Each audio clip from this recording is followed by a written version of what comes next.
হালিশহর রামপ্রসাদ ভিটের অন্নকূট উৎসব প্রতি বছরই ২৬শে জানুয়ারি এরকমভাবেই এই উৎসবটি সরামভরে আয়োজিত হয়।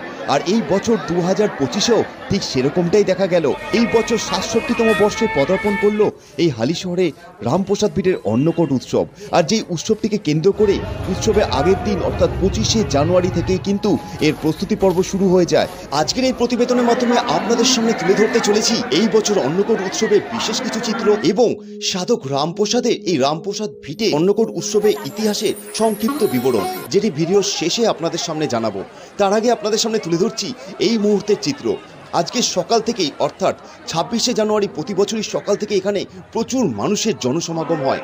ভক্তবৃন্দরা এসে এরকমভাবে এখান থেকে ডালা কিনে মায়ের পুজো দিয়ে থাকে এবং তারপরেই কিন্তু শুরু হয় অন্নকূট উৎসব। প্রতিদিনই বিভিন্ন জায়গার মানুষেরা এখানে আসেন মায়ের পুজো দিতে।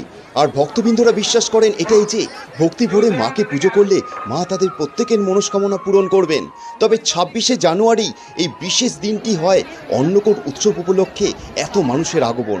তার কারণ সকাল থেকে এখানে চলে এরকমভাবেই ভোগ প্রসাদ বিতরণের ব্যবস্থা, যেখানে আপনারা দেখতে পাচ্ছেন পাহাড়ের মতো সুউচ্চ এখানে অন্নভোগ। আর সেই অন্নভোগ কিন্তু এরকমভাবে মাটির পাত্রে দেওয়া হয়। এটি একটি বিশেষত্ব এই অন্নকূট উৎসবে। শুধু কিন্তু অন্নই থাকে না, তার সঙ্গে থাকে সবজি এবং চাটনিও। এই অন্নকূট উৎসবের ভোগ প্রসাদ গ্রহণের জন্য শুধু হালিশহরই নয়, বাংলার বিভিন্ন জেলার মানুষ এসে উপস্থিত হয় প্রতি বছর এই ২৬শে জানুয়ারি এই অন্নকূট উৎসবে। আপনাদের সামনে তুলে ধরছি এই বছর ২০২৫-এর ২৬শে জানুয়ারি আজকে সকাল থেকে এই মন্দিরে অন্নকূট উৎসবের কিছু বিশেষ চিত্র। বাইরে কিন্তু মানুষের সমাগম আপনারা এই মুহূর্তে দেখতে পাচ্ছেন, আর ভিতরে চলছে ভোগ প্রসাদ দানের প্রস্তুতি পর্ব।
তার দায় কিন্তু আমরা নেব না।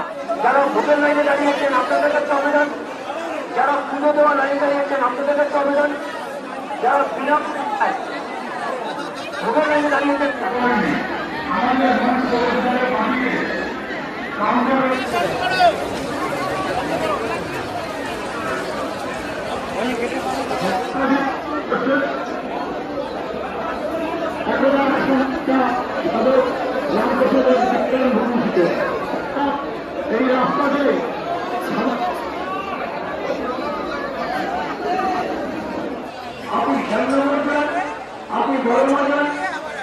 এই বিশেষ উৎসবটিকে কেন্দ্র করে এখানে প্রতি বছরই এক মেলা আয়োজিত হয়, যে মেলাটি পিঠে, মিষ্টি, জিলেপি ও অন্যান্য বিভিন্ন সামগ্রী নিয়ে সেজে ওঠে।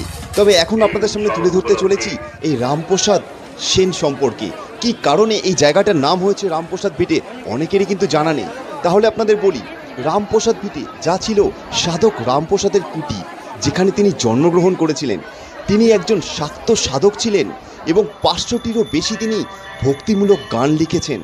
রামপ্রসাদ ভিটা সংলগ্ন তার সাধনপীঠে অবস্থিত পঞ্চবটিতে তার ধ্যানের স্থান ছিল পঞ্চমুণ্ডাসন।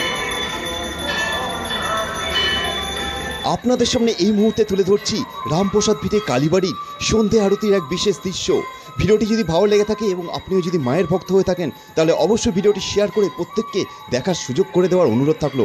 এবং এই চ্যানেলে নতুন থাকলে আরও একবার অনুরোধ করব, চ্যানেলটি অবশ্যই সাবস্ক্রাইব করে রাখবেন, কারণ আমরা যাযাবর টিভির পক্ষ থেকে সবসময় চেষ্টা করি এরকম সমস্ত নতুন ভিডিও আপনাদের জন্য তুলে ধরবার।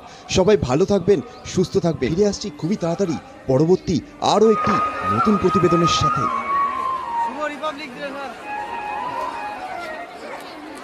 আন্তরিক প্রীতি ও শুভেচ্ছা।